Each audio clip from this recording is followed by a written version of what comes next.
organised a lot of Facebook events. They don't normally turn out like this. But so thanks everyone for coming. So you might wonder who I am and why I've decided to get involved in this. So I'm an immigrant, I'm a woman, I'm from a religious minority, and these seem to be people who Donald Trump are not particularly fond of. So I feel like I have a stake in this. But I don't speak for anyone else than myself, but I think we all have a stake in this. I'm the granddaughter of a refugee, and I'm a third-generation Holocaust survivor. And what I cherish more than anything is freedom. Freedom to move, and freedom to worship whoever you like. And that is freedom for everyone without discrimination. And when Theresa May took so long to even defend her own citizens, let alone the thousands of refugees who will be affected by Donald Trump's policies, then I got very, very scared. So everyone who's here tonight will have different political opinions. We're all from very different political organisations and local NGOs and other organisations, and so there's a great variety, and we may not agree on lots of things in politics, but it does truly warm me that we all stand here together and that we do not accept that the Prime Minister of this country does not stand up for the freedom of British citizens and for the equal freedom of all, and for minorities, and for the targeting of minorities. So whatever our differences, we can all agree that there is a standard of decency that we expect from those who proclaim to live by the values of democracy, freedom and equality. So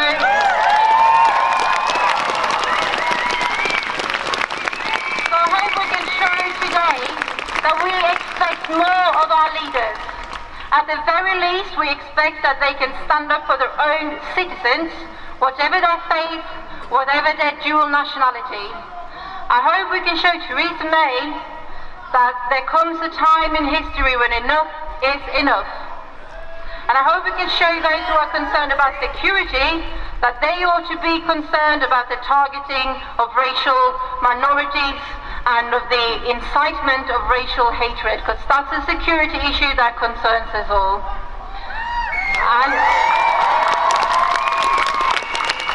And lastly, I hope that we can show solidarity with everyone affected by Trump's policies and show that in Sheffield we stand united against hatred.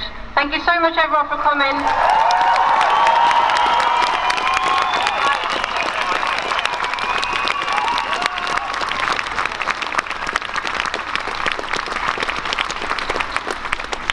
Can I just say, first of all, that I am so proud to see so many people here in front of the town hall today to make their feelings known on this absolutely crucial issue. It really does show what a fantastic city Sheffield is, the contribution that immigrants have made to this city, and all communities, including the Muslim community, of all its different shades in this city, have made an incredible contribution to this city, and it's important now, more than ever, that people stand up and make that clear, that we utterly reject what's happening in America and Donald Trump's policies. Sheffield's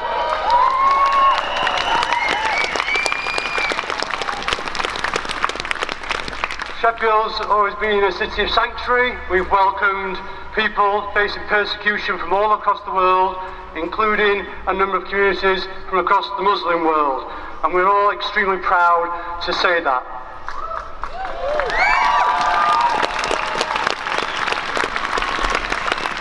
What's particularly disturbing, amongst numerous other things that Donald Trump has done recently, not least to say the utter degradation of the Mexican people, alongside now the Muslim community. He's taken away people's compassion, he's taken away people's dignity, and seemed to go against everything that basic dignity teaches about the human race.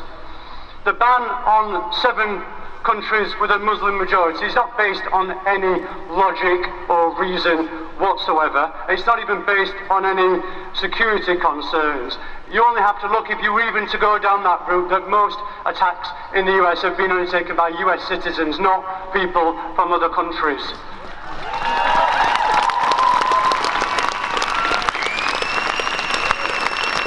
But the real problem with what Donald Trump is doing is that it effectively dehumanises and demonises 1.6 billion people across this planet. It emboldens those with an agenda of hate and does everything to turn people against each other. That's what creates bigotry, violence, and all the problems that we face ourselves together. It is the opposite of the answers that we should be pursuing as a world.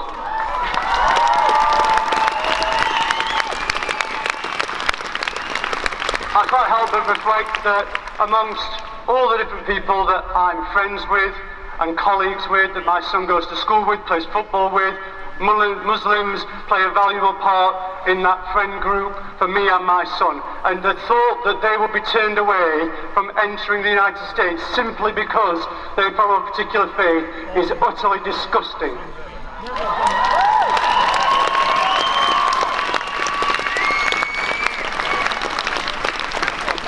And what's particularly disturbing is that world leaders from across the globe have dismissed what Donald Trump said, have spoken out strongly against it, all that is, apart from Theresa May, our own Prime Minister. In fact, she was dragged kicking and screaming to say something about this. And I think what Theresa May has to understand is that actually it's not just an issue for the United States and their own policy, because the tone that she sets in reacting to Donald Trump sends out a message to this country. It sends out a message to Muslims in this country and the incredible contribution that those people have brought to this country.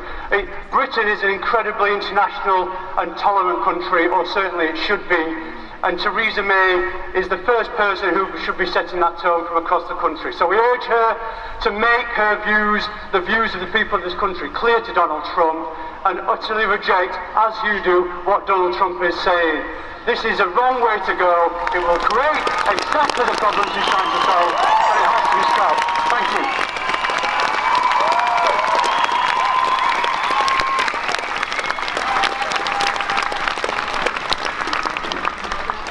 Well, hello, Sheffield! Isn't this a brilliant turnout for something organised in 24 hours? Well done to the organisers! And of course it's not just here. I'm hearing reports that the London rally is huge.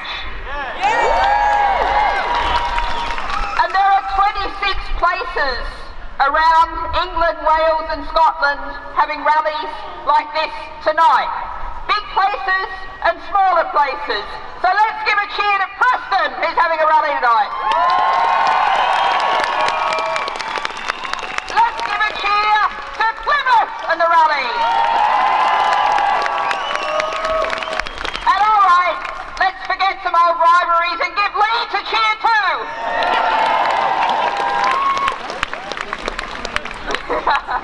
Okay, pretty good effort, not bad. We have a message. Well, actually, looking at the placards, we have lots of messages for Donald Trump. But I think the one I'm going to repeat, the one I'm going to start with, is that you, Donald Trump, live in a world that respects human rights, democracy, rejects discrimination and racism, and you are going to be resisted!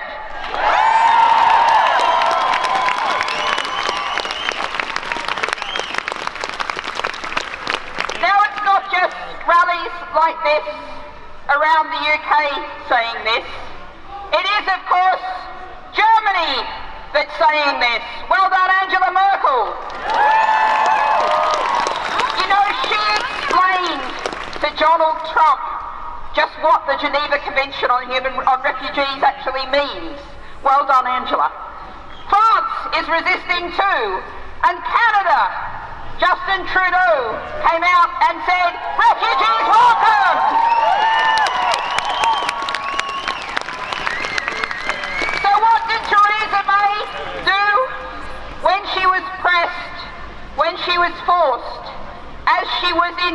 Turkey, selling fighter jets to a regime with a dreadful human rights record, when she was pushed and heckled by British journalists, she eventually said, effectively, no comment. And that is an absolute disgrace, Theresa May, and there's a sign down there that says, where's your moral compass? That's a question we put to May now.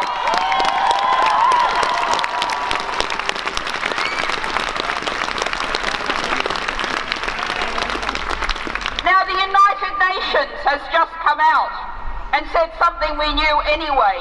It is illegal under human rights law to discriminate on the basis of nationality. We need to make that clear and obvious to Donald Trump and to Theresa May. But more than that, I think tonight we're all feeling angry. We're all feeling like the world has shifted and it isn't the world we thought we lived in.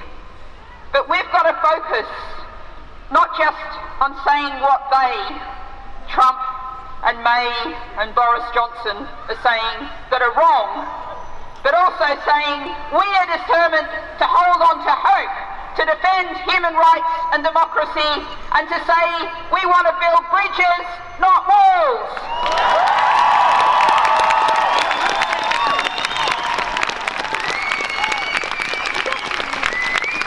And we are saying to all of them and to the world, from Sheffield to everybody, refugees welcome!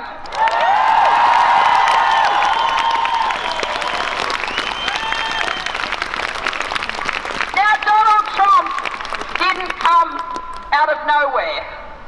Donald Trump is the final logical result of 30 years of a politics that's privileged the 1% over the 99%, that's favoured privatisation and private profits over public good.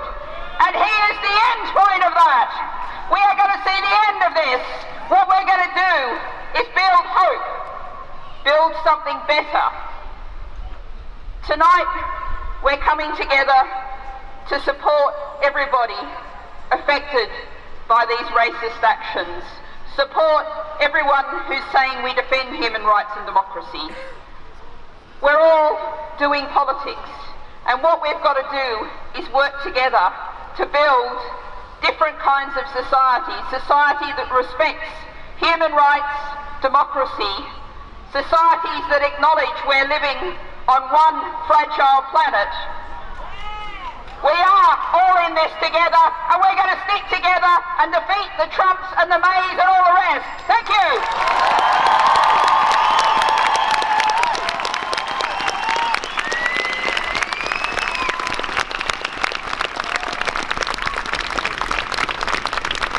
My name is Sheffield. As you can probably tell from my surname what my religious background is. But I want to say loud and clear to you tonight, Sheffield, I am proud of you. I'm proud of you because of the numbers you've turned out. I'm proud of you for standing up for injustices. I'm proud of you for standing up against the president that's so out of touch. 50 years ago, this city gave a home to my grandfather, my uncle and my father. This April, it will be 40 years since I came here to join my father. And I have to say, this is one of the best cities to live in. And I can tell why, because of the turnout we've got today. And the reason is because we're against everything that Donald Trump stands up for.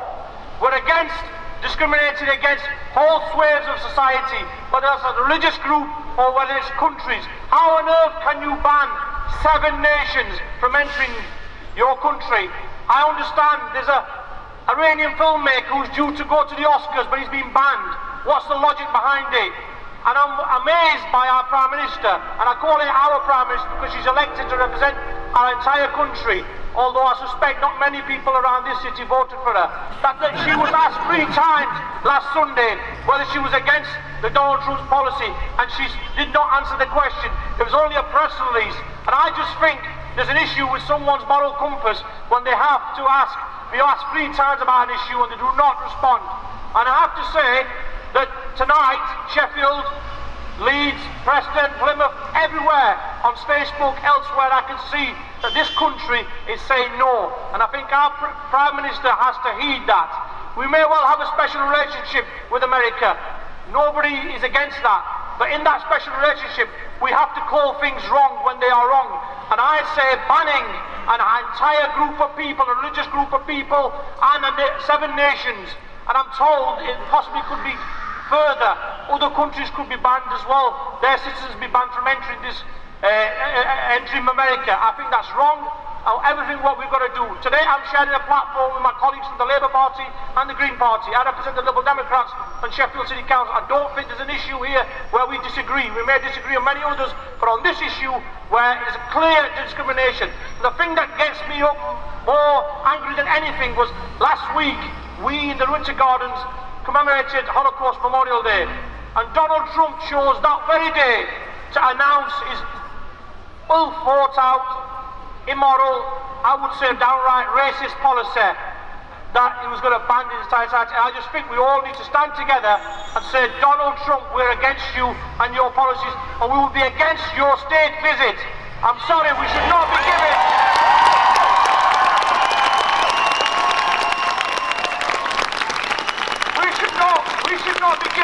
people like Donald Trump, with the policies he's implementing in his first week, the state visit. I'm proud of Her Majesty the Queen, and I think she will be put in a very difficult situation by our Prime Minister if we continue to extend that state visit. And I think the very first thing you should do to Donald Trump is, until you amend your policies, until you start to have some of the values that we have in Britain, you will not get a state visit. Thank you for the organisers and unity together.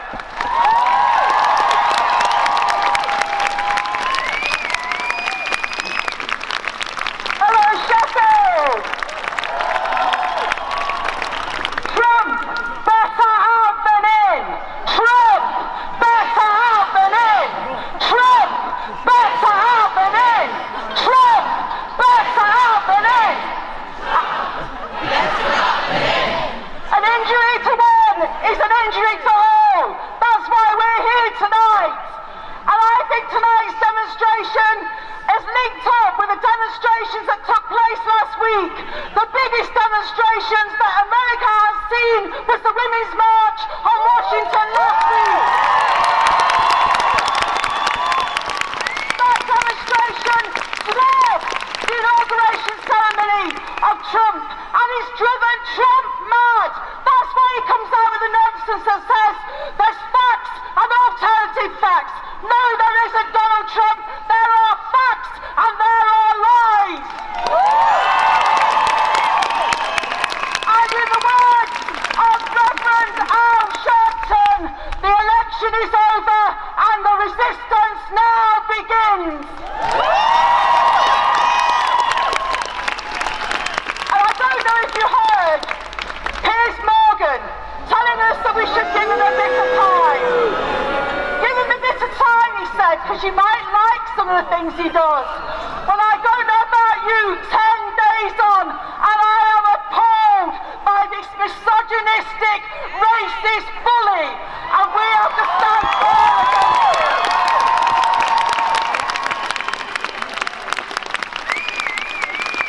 What is he saying when he bans 7 countries of people from coming into America? I'll tell you what he's saying. He's demonizing all Muslims. That's what his ban is about. His attack on all Muslims. And it isn't just Muslims, is it? It's refugees being banned from coming into that country. What a joke. If you're in America, unless you're a descendant of the American Indians, then you are an immigrant. Just like in this country, America was built on immigration. We should be proud to say we are the children of immigrants and we will stand alongside our brothers and sisters.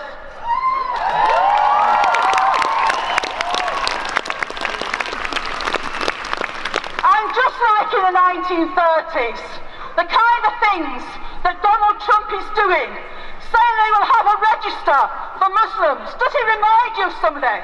Does he remind you of what Hitler did to the Jews? And thus That's why we need to unite together and raise our voices and build as big as we possibly can.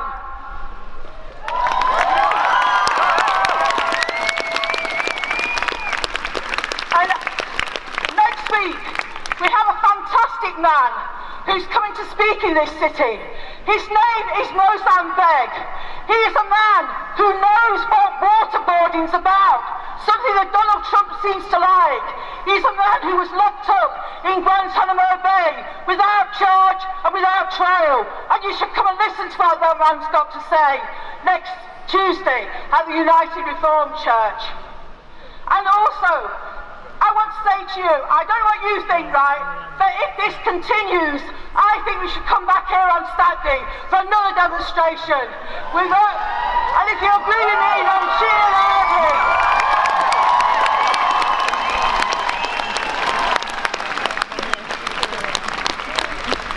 And we want to say to Theresa May, if you think it's acceptable to shake hands and cuddle up to a pig like Trump, then we will be in London in our millions to say to you, no to Trump, we will not accept it.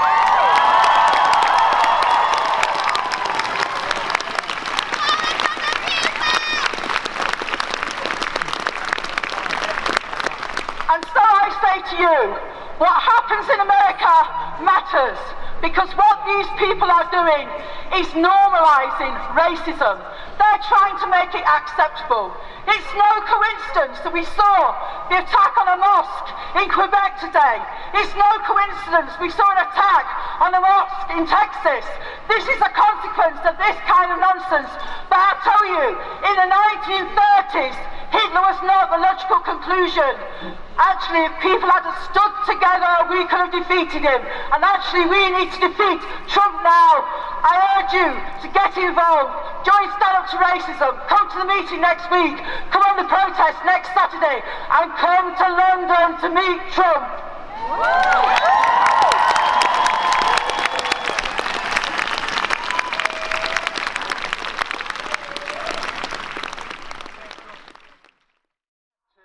Deal with Theresa May since 2010. First of all as a Home Secretary and now as a Prime Minister.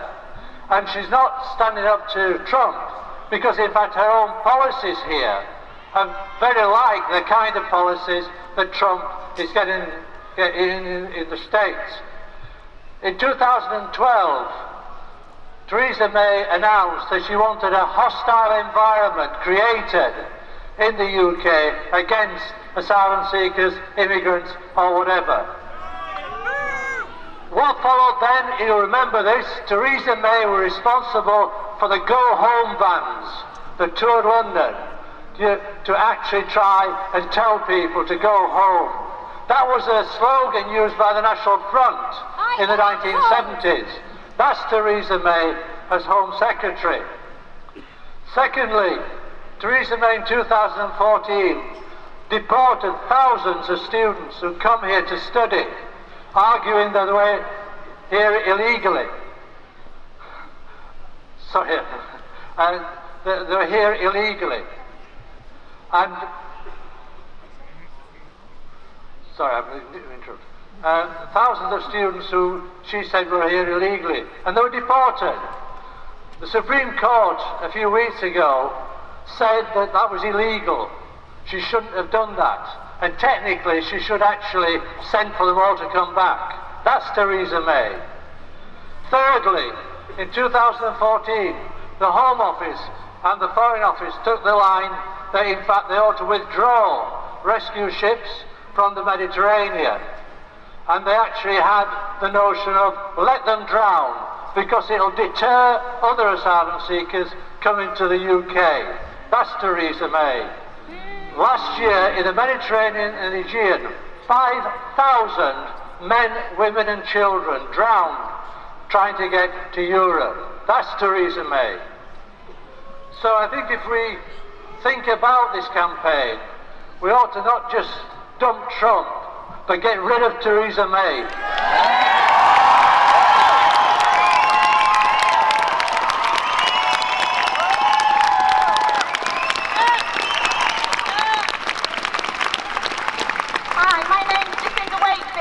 chair of Sheffield Stop the War, and I have to say I've been proud a lot of times stood here on the town hall steps, but never prouder than I am today to stand here with you today. Because let's make no mistake here, not only is Trump the most openly sexist, racist leader running the White House, but he is also a war president.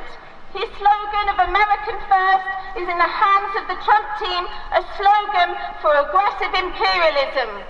And I'll tell you why. Firstly, he has already set a course for confrontation with China, directing the main thrust of his economic nationalism trade war policies at China.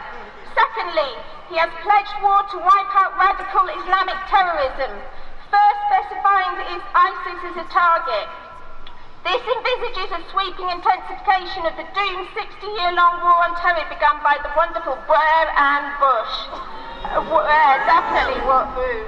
war which has failed in all its started objectives, even as it destroyed society and economy and life itself across a large swathe of the globe. And thirdly, Trump is set on confrontation with Iran. Fourthly, Trump's full-on backing for Israel in its oppression of the Palestinian people and its continuing aggressive colonization program in the West Bank is a harbinger of a new conflict. And then finally, there is Trump's unabashed racism, on display throughout his election campaign, and now expressed in the notorious and outrageous executive order imposing entry controls in the US directed exclusively against refugees and other citizens of the 7 named countries. All these countries are not merely Muslim majority, but they are the very places ravaged by the war on terror. So no one can enter from destroyed Yemen, for example, yet there are no restrictions on citizens of Saudi Arabia, which is destroying Yemen day by day. This overt racism and Muslim bases forms part of the psychosis of war, of giving up the American people for further international adventure and intervention. Excuse me. And what about the British government's position? Our focus in Stop the War has always been on the British government and on opposing its involvement in war.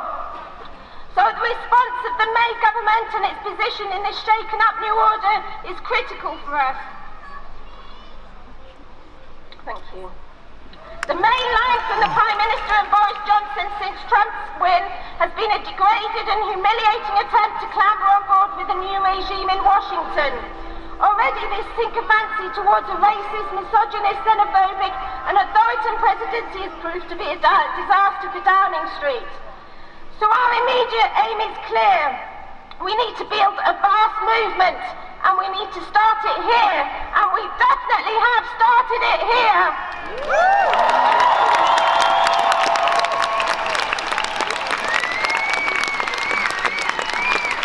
We need to be down in London so that we can make sure that there's too many of us that Trump cannot step 1 foot on the soils where we say refugees are welcome here. Trump, you're not welcome here, but refugees are. And at a time when the world perspective seems to be further darkening and some people may feel on the edge of despair, we cannot let that happen.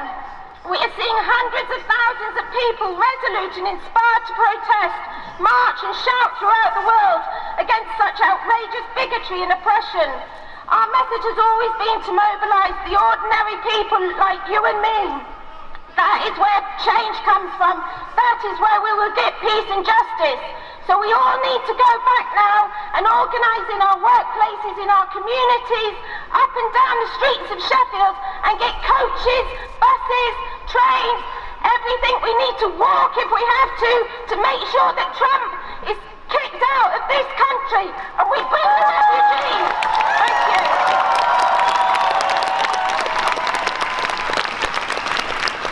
No hate, no fear. Refugees, welcome here. No hate, no fear. Refugees are welcome here. No hate, no fear. Refugees are welcome here. Refugees are welcome here. I was stood only days ago, literally on these very steps, in solidarity with protests across the globe. And I stand here again today. I want to thank you all for coming out and speaking out. Our voice matters. This today, you today, give me hope that humanity exists. I woke up this morning to the tragic news that 6 had been confirmed dead in a terrorist attack in Canada, where armed men shot at civilians praying in a place of worship. A moment of numbness consumed me, and then I regained myself. How many times, how many more incidents before we stop and question the real reasons behind this? The truth is that the dehumanization of Muslims is a process, and that process has not just begun now, it started some time ago. It's a process that the political elite are obsessed with, and they disguise their vilification through the rhetoric of state security and protecting national interests. Muslims and Islam are always to blame.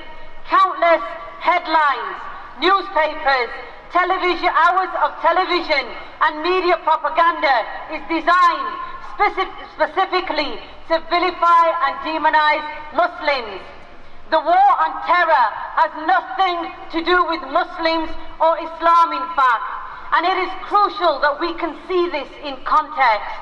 Obama, the only president in US presidential history to be at war with in other nations, he may have reduced numbers on the ground, but he increased presence through air wars, targeting innocent civilians in Yemen, Somalia, Pakistan, Afghanistan and Sudan. Yes, those very countries in the ban list. He painted all males of military age as combatants, justifying his presidential kill list. I read an account this morning of the Rahman children from Yemen who saw their grandmother blown to bits while in the field picking okra. Her life matters. The American administration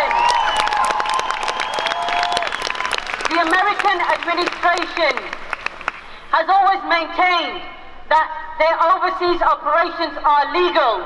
It is apt, in the words of St. Augustine in that case, that an unjust law is no law at all. And I refuse to accept any such law, policy or system that dehumanizes the living and has no regard for the dead. That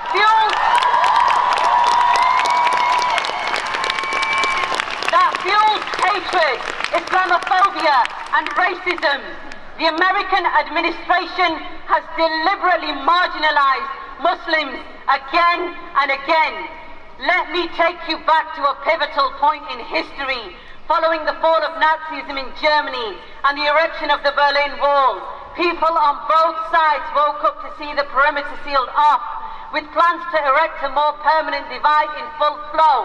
Two despondent crowds looked on, with those in the east realizing now there was no escape, while those facing them from the west held placards and shouted slogans to no effect. Families separated, mothers and children, professionals and academics restricted and withheld, loved ones torn apart, and families caught up in an upheaval that cost some their lives. This is the horror and sentiment today that the Muslims are faced with and feel. The American administration is dehumanizing a people and diverting the world from its evil policies and military expeditions. Despite making false promises of closing Guantanamo Bay, Obama did not, and now we are witnessing the continuation of this barbarity through Trump. I raise this point because the British government has supported and been complicit in inhumane and degrading conduct across secret sites in many other countries, and many of the countries are on the ban list, as well as military operations that have claimed the lives of millions. This demo today has been called in solidarity with the Muslims, and also to highlight that Theresa May is complicit by allying herself to Trump and his government. My take on that is this complicity is nothing new. The USA have imposed a ban on Muslims, and here in the UK, what we're seeing and we are witnessing is an entrenched prevent strategy within the framework and fabric of society that targets the Muslim community and views them as criminals pre-crime, a strategy that breeds hatred and gives rise to nothing but one viewpoint, and that is the Muslim, and Islam is the problem. The problem is not Muslims. The terrorists are not the Muslims. The real terrorists are those in power who have no regard for life and humanity. My people matter. Our lives and our blood matters, and our faith teaches us to honor life as a whole, not just Muslim life, but respect for humanity at large. This is the teaching of Muhammad sallallahu alayhi wa sallam. And I want to leave you with one final thought. Firstly, they came for the communists, and I did not speak out because I was not a communist. Then they came for the socialists, and I did not speak out because I was not a socialist. Then they came for the trade unionists, and I did not speak out because I was not a trade unionist. Then they came out for the Jews, and I did not speak out because I was not a Jew. And then they came out for me, and there was no one left to speak out for me. We will stand up and rise. And we will continue rising and speaking truth to power. And we will not be afraid.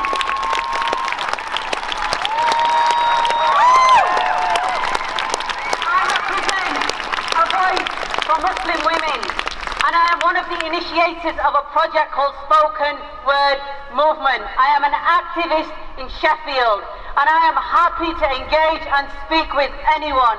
So please come and find me and do have a chat. Thank you.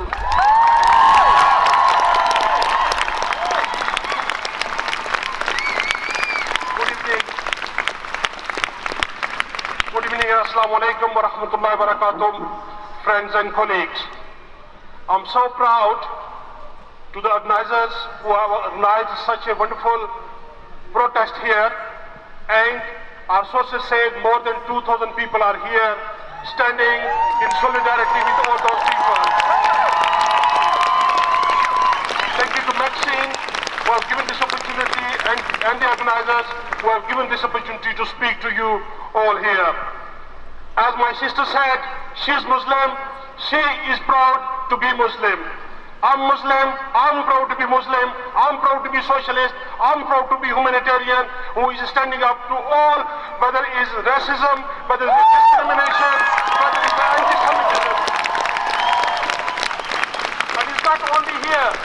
The hundreds of people from my ward who have elected me to represent them, and today we cannot step aside, we cannot stand aside, and we will raise our voices and we will stand up for them, because all those people have been discriminated because of their nationality. They are from Syria, they are from Somalia, they are from Iraq, and all those people have been making a huge contribution to our society. I'll give you a couple of examples.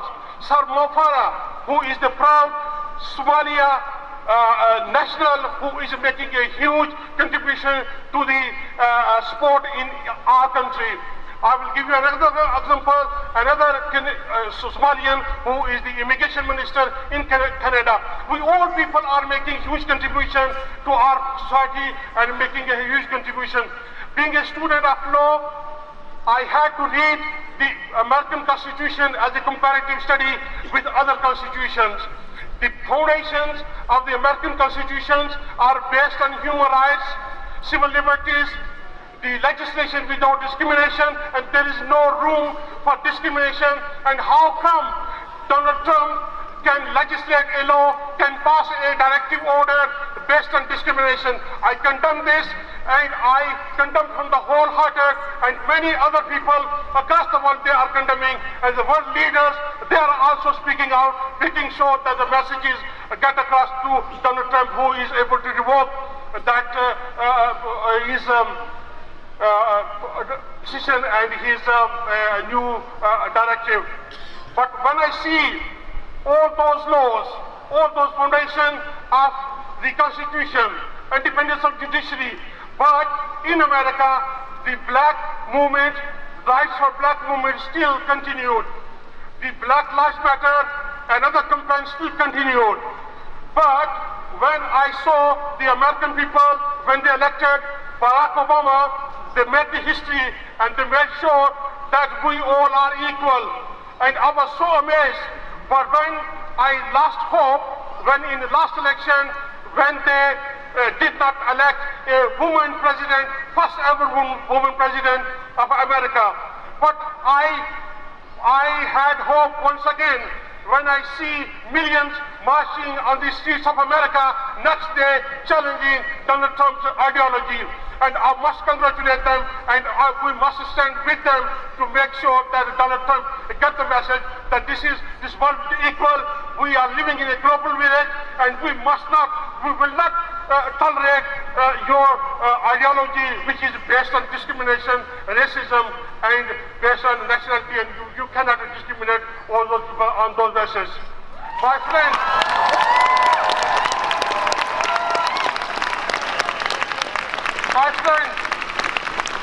we here in Britain, we did our best. We challenged, we campaigned to remain in Europe. But unfortunately, the right-wing people who exploited our people and had the results, whatever they wanted, we will still challenge them. We will not go away and we will not let them successful in their ideology, whether it is Donald Trump or whether it is Theresa May. We will still challenging them. And my friends, you must have seen the huge increase, 326% increase in hate crimes. You must have seen increase attacking Muslim women because of their scarves. You must have seen discrimination on the ground. You must have seen the people who are sexually orientated and they have been attacked by this ideology. We must challenge discrimination on the basis of nationality. We must challenge the discrimination on the basis of race, religion, or sexual orientation, and we must not give them chance to successful in that situation. And the days ahead are very difficult. The right-wing people are rising across Europe, across the world, and it's our duty, because we belong to one race, which is the human race. We must come out and we must protect all those people who are being discriminated because of their religion, because of their nationality. I hope all those people who will build this campaign, and we are all together, and inshallah we will. Thank you very much.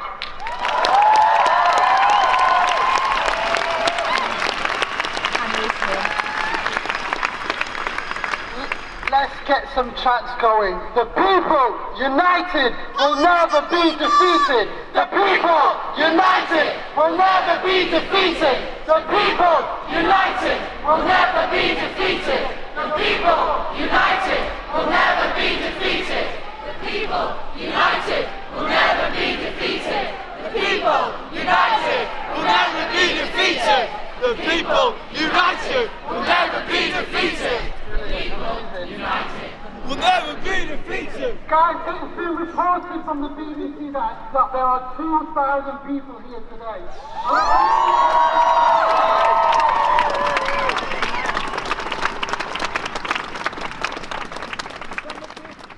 Friends,